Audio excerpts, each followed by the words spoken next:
Hello there everyone, Matt here with thevirtualinstructor.com, and in this video I'm going to walk you through the process of creating a line and wash image from start to finish. Now, a line and wash image mostly refers to combining pen and ink with watercolor, and that's exactly the type of image we're going to create in this video. We're going to start with a graphite drawing, just drawing out the contour lines. Then we're going to apply pen and ink, keeping in mind that we're going to apply watercolor washes over the top.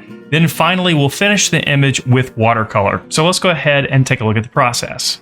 The paper we'll use here is Arch's hot press watercolor paper. This paper is smooth, which is suitable for the pen and ink applications, but also water absorbent for the watercolor applications. We're going to draw things out with an HB graphite pencil. Before applying pen and ink, I'm going to use dip pens for this, and I also used my Liquitex carbon black acrylic based ink, which makes a very nice dark line. And I also used my watercolor set from Winsor & Newton. These are the professional line of tube watercolors. Now, the first step here is to draw out a grid. I decided to use a grid for this drawing to ensure accuracy.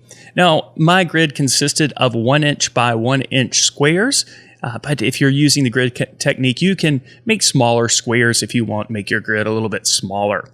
Then with the grid in place, it was time to start drawing out the contour lines. So I'm just basically taking each square at a time, looking at the visual information in each square only, and trying to draw the lines where I see some evidence of contrast in value. So when I see a dark value next to a light value, that's where I placed a line.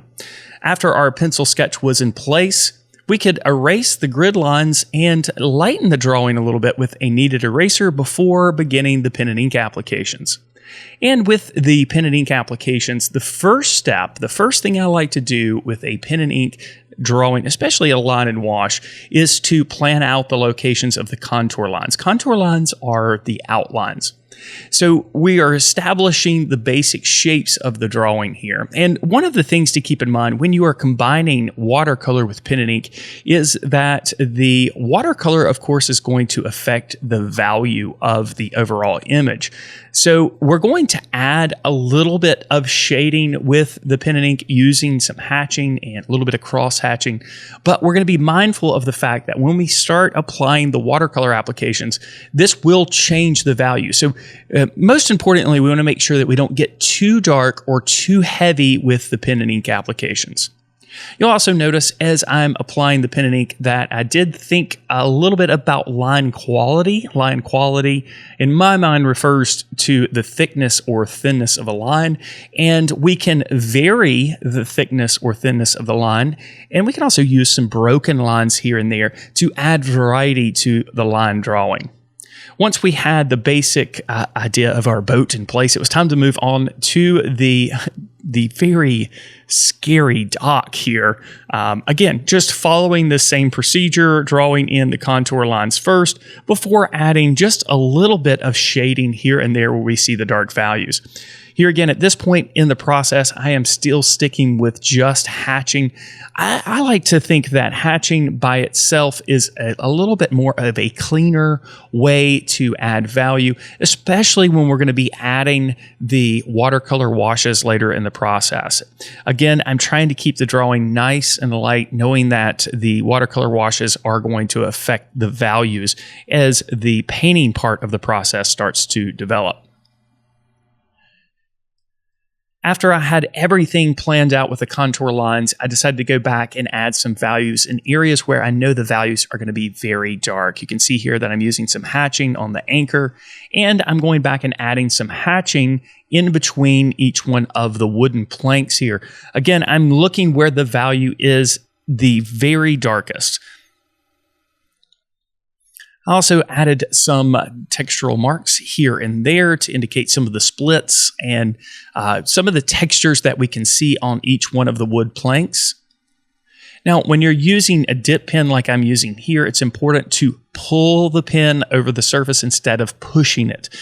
The pen has these two metal pieces that come down called the tines. And the tines perform better when they're applying the ink to the surface if they're pulled.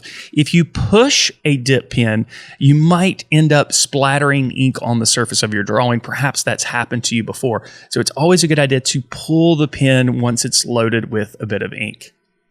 Here you can see I'm varying both horizontal hatching marks and also vertical hatching marks to create some contrast in directional stroking. So contrast deals with difference, but a lot of times we think of contrast dealing only with value, but contrast is any type of difference. So we can create a little bit of differentiation between each one of these planks and each one of these sections of the planks by just changing the directional strokes. Now, the right side of the hull of the boat is very dark in value, so I decided to go back and add some hatching marks here. You can see I'm using some broken line here, again, just to create some variety and make the drawing appear a little less stiff. Now, the watercolor is going to loosen things up a little bit. That's one of the wonderful things about combining pen and ink with watercolor. The pen and ink can be very straightforward, very precise, and the watercolor can be a little bit loose. Now we start here with the background, and I'm mixing a little bit of Payne's Gray with Winsor Blue to create a dulled blue in the background. And using my larger Sumi brush, I started applying a very light application here in all the areas where we're going to see the sky. Then I just dipped back into those colors while the surface was still wet, doing a little bit of wet into wet here, allowing the background to look still misty like we see in the reference, but with a little bit more indication of some variety in the sky. Then after the surface had dried, I started here in the area of shadow, adding a little bit of green, again, with some of that Payne's Gray and a little bit more of that blue. From there, I applied a light wash of somewhat of a dulled yellow color over the top of the dock, just getting a little bit of a base application in place. With watercolors, we start with lighter applications and progressively get a little bit darker as we develop the values.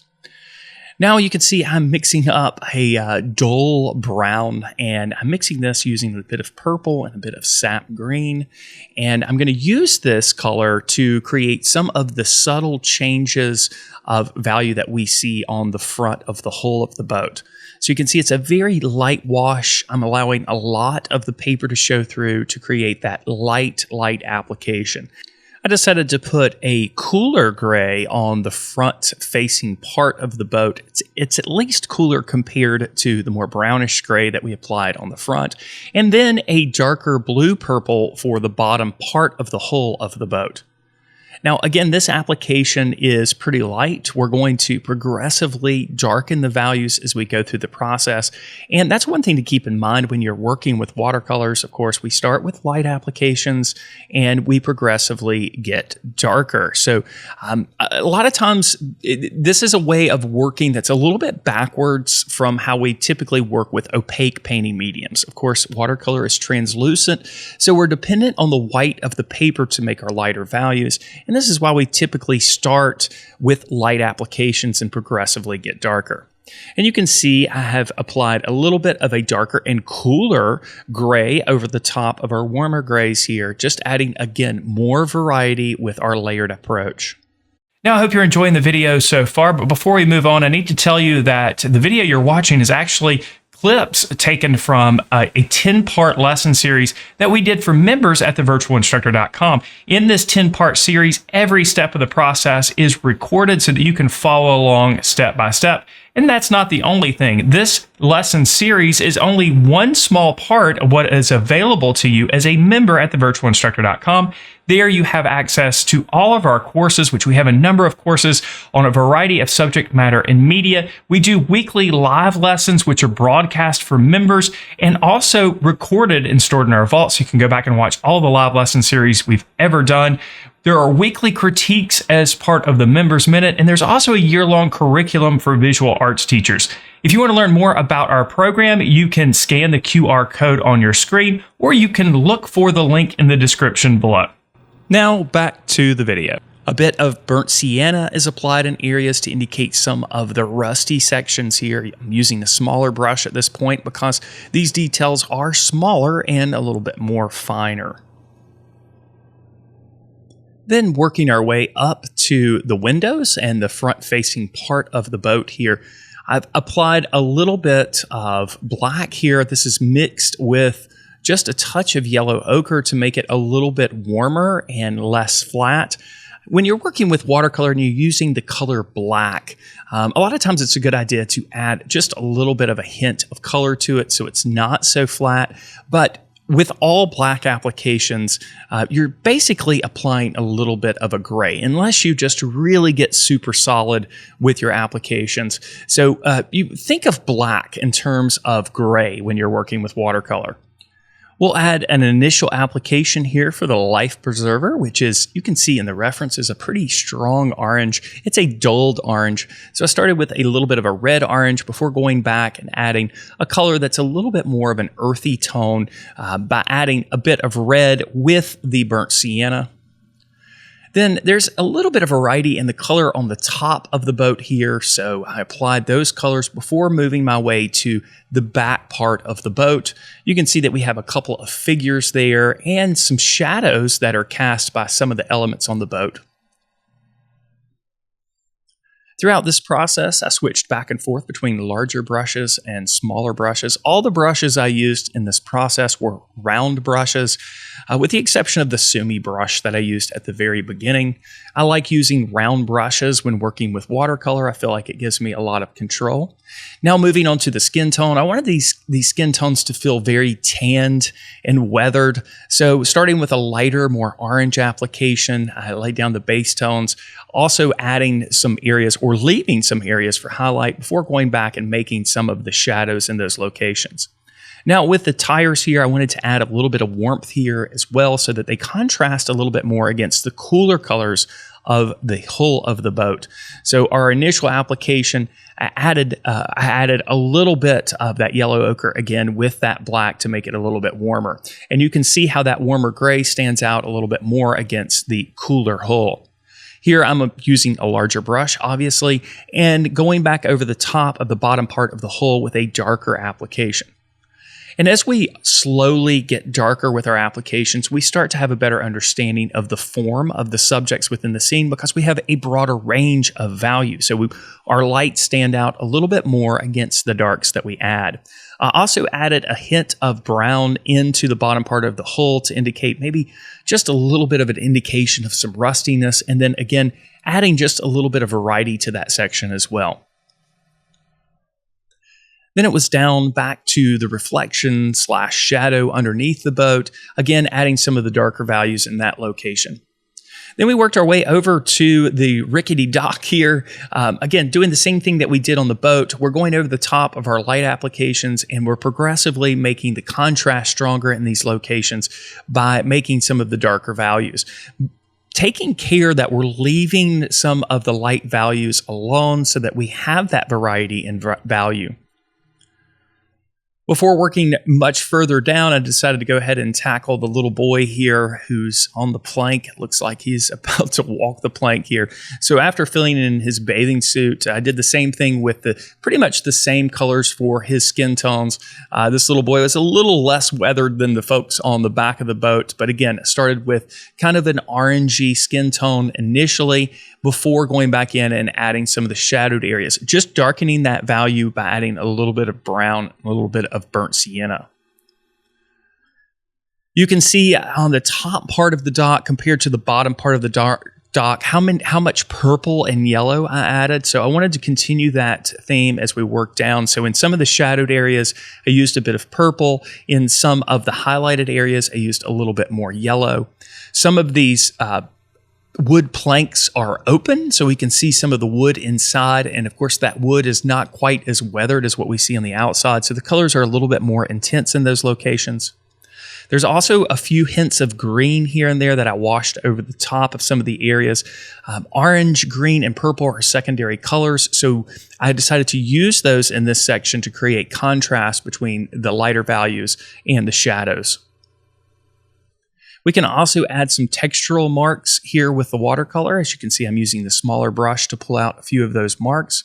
Then at this point, I decided to add a little bit of an indication of the water ripples. They weren't evident in the reference, but I felt like those water ripples grounded the image and helped us to better understand the fact that the boat and the dock are sitting on water, even though the horizon line is absent.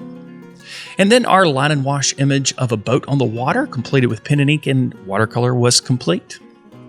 Thanks so much for watching this video. I hope you enjoyed it. Hope you were able to pick up a couple of things here and there. Now, if you enjoyed this video, make sure you give it a like. And if you haven't already, make sure you subscribe to the channel. Most of the people who watch my videos aren't even subscribers, and that's a shame. And we're getting very close to 1 million subscribers, and I'd love to have you as one of them. So click that subscribe button, click that like button, and also click on the notification bell so you're notified when new videos like this are posted. If you have a comment for me, make sure you leave it in the comment section below.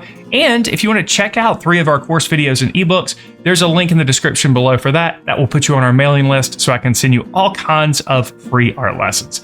Thanks again for watching, and as always, I wish you all the very best in your artistic success.